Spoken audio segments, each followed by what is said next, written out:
நேயர்கள் அனைவருக்கும் அன்பான வணக்கம். இந்த தொகுப்புல ஏப்ரல் மாதத்திற்கு உண்டான பலன்களை தான் பார்க்க போறோம். ஏப்ரல் மாதம் 1ஆம் தேதி முதல் 30ஆம் தேதி வரைக்கும் இருக்கு. பங்குனி மாதம் 19ஆம் தேதி முதல் சித்திரை மாதம் 17ஆம் தேதி வரைக்கும் இந்த ஏப்ரல் மாதம் இருக்கு. இந்த ஏப்ரல் மாதத்துல தமிழ் வருட பிறப்பு அப்படின்னு சொல்லக்கூடிய சித்திரை மாதமும் நமக்கு பிறக்க போகுது. இந்த ஏப்ரல் மாதத்துல கிரகங்களோட சேர்க்கையும் கிரகங்களோட பெயர்ச்சியும் மேஷம் முதல் மீனம் வரை இருக்கக்கூடிய 12 ராசிக்காரர்களுக்கும் பல விதமான மாற்றங்களையும் தரப்போகுது. அதனால கிரகங்களோட பெயர்ச்சிலாம் எப்படி இருக்கு அப்படின்னு பார்ப்போம். புதன் பகவான் ஏப்ரல் மாதம் 2ஆம் தேதி மேஷ ராசியில அதுவும் வக்ர பயிற்சியில இருக்கிறாரு. ஏப்ரல் மாதம் 9ஆம் தேதி புதன் பகவான் வக்ர நிலையிலிருந்து மேஷத்துல பின்னோக்கி மீனத்துல நுழைய போறாரு. ஏப்ரல் மாதம் 13ஆம் தேதி சூரியன் மேச ராசிக்கு போறாரு. ஏப்ரல் மாதம் 23ஆம் தேதி மீன ராசியில செவ்வாயோட பயிற்சியும் இருக்குது. ஏப்ரல் மாதம் 24ஆம் தேதி மேசத்துல சுக்கிரனோட பயிற்சியும் இருக்குது.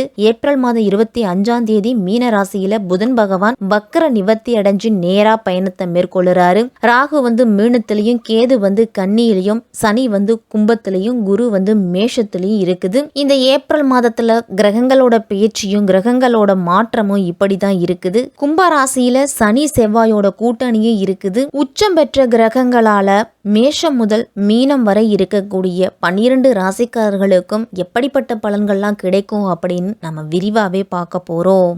எந்த காரியத்தையும் தீர ஆலோசித்து முடிவெடுக்கும் திறன் கொண்டவர்கள் தான் இந்த சிம்ம ராசிக்காரர்கள்.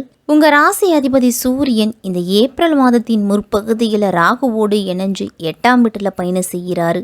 சுக்கிரன் 8ஆம் வீட்டில் உச்சம் பெற்று பயணம் செய்ய சூரியனும் மாதத்தின் பிற்பகுதியில் பாக்கியஸ்தானத்தில் அதுவும் உச்சம் அடைகிறாரு.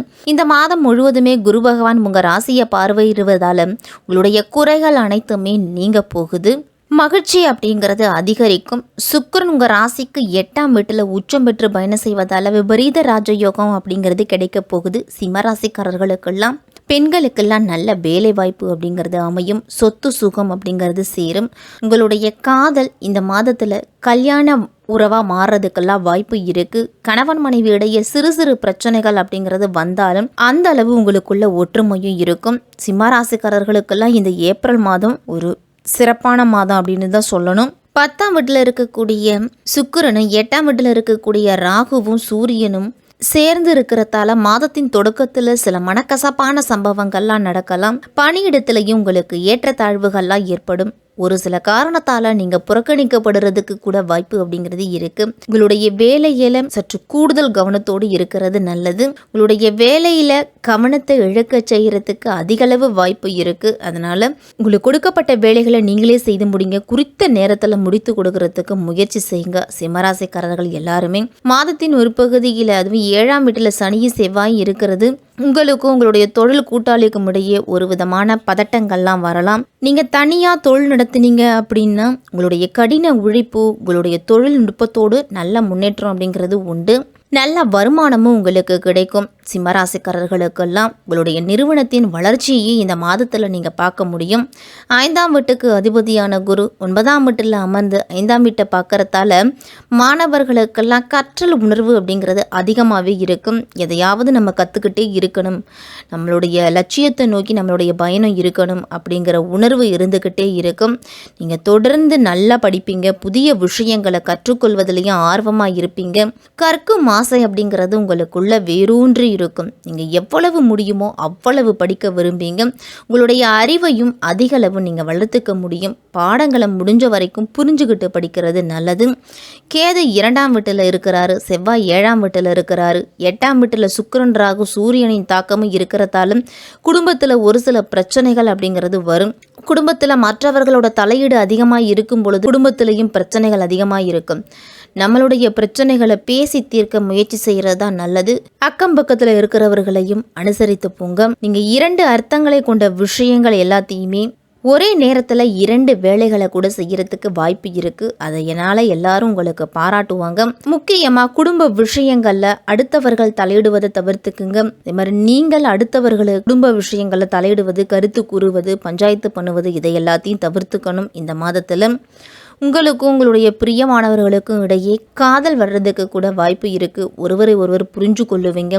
7ஆம் வீட்டில் செவ்வாயும் சனியும் இருக்கிறதால குடும்ப வாழ்க்கையில நல்ல முன்னேற்றம் இருக்கும். வாழ்க்கை துணையின் ஆரோக்கியத்தில் மட்டும் சற்று கூடுதல் கவனத்தோடு இருக்கணும். ஒரு சிறு பிரச்சனை அப்படின்னாலும் மருத்துவரை அணுகி மருத்துவ சிகிச்சை எடுத்துக்குங்க. அது உங்களுக்கும் உங்களுடைய குடும்பத்துக்கும் நல்லது. சுக்கிரன், ராகு மற்றும் சூரியன் 8ஆம் வீட்டில் இருக்கிறதால தேவையற்ற செலவுகள் எல்லாமே வரலாம். உங்களுக்கு இது சுப செலவாக இருக்கலாம், அசுப செலவாக இருக்கலாம். ஏதாவது ஒரு செலவு அப்படிங்கிறது இல்லத்தில் இருந்துகிட்டே இருக்கும். நிதி நிலைமை அப்படிங்கிறத சற்று கடினமாக தான் இருக்கும். உங்களுடைய செலவுகள் மிக விரைவாக அப்படிங்கிறது அதிகரிச்சுக்கிட்டே இருக்கும். அதனால உடல்நல பிரச்சனைகளையும் ஒரு சில பாதிப்பு எல்லாம் வரலாம். ஆரோக்கியத்தை பொறுத்த வரைக்கும் துரித உணவுகளுக்கு பதிலாக நல்லா வீட்டில் சமைச்ச உணவுகளையும் நீங்கள் அதிகம் எடுத்துக்கிட்டீங்க அப்படின்னா பல விதமான சிக்கல்களையும் நீங்கள் தவிர்க்க முடியும். உடல் ஆரோக்கியத்தில் உங்களுக்கு ஏதேனும் கவலைகள் அப்படின்னு இருந்துச்சு அப்படின்னா அதை எல்லாத்தையும் தூக்கி போட்டுட்டு உங்களுடைய குல தெய்வத்தை நினைச்சு இல்லத்து பூஜை அறையில் தினமும் விளக்கேற்றிட்டு அன்றாட பணிகளை தொடங்குங்க. உங்களை சுற்றி இருப்பவர்கள்லாம் உங்களுக்கு ஆதரவு அப்படிங்கிறது கொடுப்பாங்க. அதுவே உங்களுக்கு ஒரு மன திருப்தியை கொடுக்கும். இந்த மாதம் வருமானம் அப்படிங்கிறது ஓரளவு உயரும். பணத்தை குடும்ப உறுப்பினர்களின் தேவைகளுக்காக நீங்க பயன்படுத்துவீங்க. அதனால குடும்பத்தில் இருக்கிறவங்க எல்லாம் ஓரளவு மகிழ்ச்சி அடைவாங்க. நீங்க பிறருக்கு கொடுத்த வாக்குறுதிகள் எல்லாத்தையும் இந்த மாதத்துல நிறைவேற்றுவீங்க. உங்களுக்கு திருப்தி கொடுக்கும். உங்களுடைய உத்தியோக வளர்ச்சிக்கு தேவையான தொழில்நுட்பங்கள் எல்லாத்தையும் இந்த மாதத்துல நீங்க கத்துக்கலாம். பணி நிமித்தமா நீண்ட தூர பயணம் எல்லாம் சென்று வருவீங்க. அது உங்களுடைய பணிக்கு முன்னேற்றத்திற்கு உதவிகரமா இருக்கும். ஆன்மீக பயணம் எல்லாம் இந்த மாதத்துல சென்று வர்றதுக்கு வாய்ப்பு இருக்கு. இந்த மாதத்துல புதிய முயற்சிகள் எதையும் இந்த மாதத்துல நீங்க மேற்கொள்ள வேண்டாம். வழக்கமான செயல்களை மட்டும் செய்யுங்க. குடும்ப உறுப்பினர்களால ஏற்படும் திடீர் பிரச்சனைகளுக்கெல்லாம் நீங்க பணத்தை செலவு செய்ய வேண்டிய சூழ்நிலை வரும். உங்களுக்கு செலவு அப்படிங்கிறது அதிகமாகலாம். நஷ்டத்தை தவிர்க்கிறதுக்கு உங்களுடைய தேவைகளை பூர்த்தி செய்ய முயற்சி செய்யுங்க. தனிப்பட்ட தேவைகளை நிறைவேற்றிக் கொள்றதுக்கு கடன் வாங்க வேண்டாம். 3ஆம் நபரோட தலையீடு உங்களுடைய குடும்பத்துக்குள்ள அனுமதிக்காதீங்க. உங்களுடைய பேச்சுல கவனம் அப்படிங்கிறது தேவை. உங்களுடைய கோபத்தை குடும்ப நபர்களிடம் காட்டாம இருக்கிறது தான் குடும்பத்துல சந்தோஷம் அப்படிங்கிறது இருக்கும். வெளிநாட்டு நிறுவனங்கள் மூலம் உங்களுக்கு நல்ல வருமானம், நல்ல ஆர்டர்கள் எல்லாமே கிடைக்கும். அதனால பொருளாதாரத்துல ஓரளவு முன்னேற்றம் உண்டு. குடும்பத்துல புதிய நபரின் வருகையால செலவினங்கள் அப்படிங்கிறது கூடலாம். உங்களுடைய தனிப்பட்ட விஷயங்களை வெளியில் சொல்வதை முடிஞ்ச வரைக்கும் தவிர்த்துக்குங்க. குழந்தைகளோட முன்னேற்றத்துக்காக பணத்தை முதலீடு செய்யறதுக்கெல்லாம் இந்த மாதத்துல நீங்க முன் வருவீங்க. இந்த மாதம் குடும்பத்தோடு விருந்து விழாக்கள் என சென்று வருவதால செலவுகளும் அந்த அளவு உங்களுக்கு அதிகரிக்கும். மாணவர்களுக்கெல்லாம் இது ஒரு சாதகமான மாதம். குரு பகவானோட ஆசீர்வாதம் இந்த மாதத்துல உங்களுக்கு உண்டு. அதிக மதிப்பெண் அப்படிங்கிறது சிம்மராசி மாணவர்களுக்கெல்லாம் கிடைக்கும். உங்களுடைய இலக்கை அடைகிறதுக்கு ஆசிரியர்களோட ஆசீர்வாதமும் பெற்றோர்களோட ஆசீர்வாதமும் உங்களுக்கு உறுதுணையாக இருக்கும். சிம்மராசிக்காரர்கள் அனைவருமே இந்த ஏப்ரல் மாதம் முழுவதும் நவகிரகத்தில் இருக்கக்கூடிய ராகு கேதுகளுக்கு சனிக்கிழமையில் அர்ச்சனை செய்து வழிபட்டுட்டு வாங்க. இதே மாதிரி செவ்வாய்க்கிழமையில் ராகு காலத்தில் துர்க்கை அம்மனை வழிபட்டுட்டு வாங்க. உங்களுடைய துன்பங்கள் அனைத்துமே சிதறி ஓடும். நீங்கள் எந்த காரியமாக இருந்தாலும் தீர ஆலோசித்து தெளிவான முடிவெடுத்தீங்க அப்படின்னா இந்த ஏப்ரல் மாதம் சிம்மராசிக்காரர்களுக்கெல்லாம் சிறப்பாகவே இருக்கும்.